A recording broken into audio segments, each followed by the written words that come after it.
સુરતના પુણાગામ વિસ્તારમાં આવેલું શાંતિકુંજ ગાર્ડન આવારા તત્વો અને નશાખોરોનો અડ્ડો બન્યું હોવાના આક્ષેપ સાથે સ્થાનિકોમાં રોષ જોવા મળી રહ્યો છે। સરકારી શાળાની નજીક આવેલા આ ગાર્ડનમાં સાંજ પડતા જ અસામાજિક તત્વોનો અડ્ડો જામતો હોવાનો સ્થાનિકોનો આક્ષેપ છે। પુણાગામ વિસ્તારમાં આવેલી બાપા સીતારામ પ્રાથમિક શાળા નંબર 301 નજીક સુરત મહાનગરપાલિકા દ્વારા બનાવવામાં આવેલું શાંતિકુંજ ગાર્ડન આવેલું છે। સ્થાનિકો અને પૂર્વ કોર્પોરેટરના જણાવ્યા મુજબ દિવસ દરમિયાન શાળાના નાના બાળકો સહિત સ્થાનિકો ગાર્ડનમાં આવતા હોય છે, પરંતુ સાંજ પડતા જ અહીં અસામાજિક તત્વો અને નશાખોરો ભેગા થતા હોવાનો આક્ષેપ છે। સ્થાનિકોનો આક્ષેપ છે કે ગાર્ડનમાં દારૂ અને ગાંજાનું સેવન થતું હોવાની વારંવાર ફરિયાદ કરવામાં આવી હોવા છતાં યોગ્ય કાર્યવાહી થતી નથી। ખાસ વાત એ છે કે ગાર્ડનથી થોડે જ અંતરે પુણા પોલીસ ચોકી આવેલી છે। સ્થાનિક પૂર્વ કોર્પોરેટરનું કહેવું છે કે જો તંત્ર દ્વારા આ સમસ્યાનો તાત્કાલિક ઉકેલ નહીં લાવવામાં આવે તો ગાર્ડનને તાળા મારીને ઉગ્ર વિરોધ અને ધરણા પ્રદર્શન કરવામાં આવશે। હવે સવાલ એ છે કે શાળા નજીક આવેલા ગાર્ડનમાં અસામાજિક તત્વોનો અડ્ડો અટકાવવા તંત્ર અને પોલીસ ક્યારે કડક કાર્યવાહી કરશે।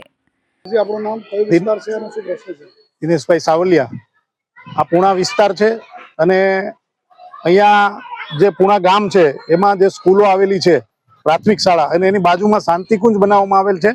આ શાંતિકુંજ ને બદલે અશાંતિકુંજ બની ગયું એવું લાગે છે, કારણ કે અસામાજિક તત્વોનો અડ્ડો બની ગયો હોય। કારણ કે નાના નાના ભૂલકાઓ, નાના નાના બાળકો જે અહીંયા સ્કૂલે આવે એ આની અંદર રમતા હોય છે અને અહીંયા બેસતા પણ હોય છે અને બાજુમાં સ્કૂલ હોવા છતાં તંત્ર દ્વારા એટલું અહીંયા ધ્યાન આપવામાં નથી આવતું।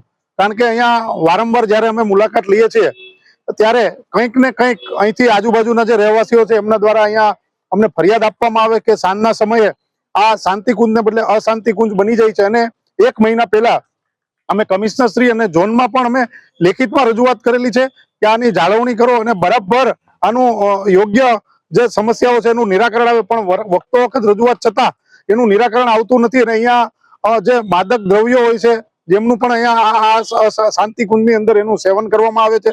સાંજના સમયે તો જાણે એમ લાગે કે આ જાણે કોઈ અસામાજિક તત્વોનો અડ્ડો બની ગયો એ ટાઈપનું અહીંયા એ વાતાવરણ છે એ ઊભું થયું છે। ત્યારે આજે આપના માધ્યમથી પણ અમે તંત્રને કહેવા માંગીએ છીએ કે અહીંયા જે કંઈ પણ તકલીફ હોય એ તાત્કાલિક દૂર કરી અને જે લોકોની સુવિધાઓ માટે આ બનાવેલું છે, લોકોને દુવિધા ઊભી ન થાય એના માટે આપ કામ કરો।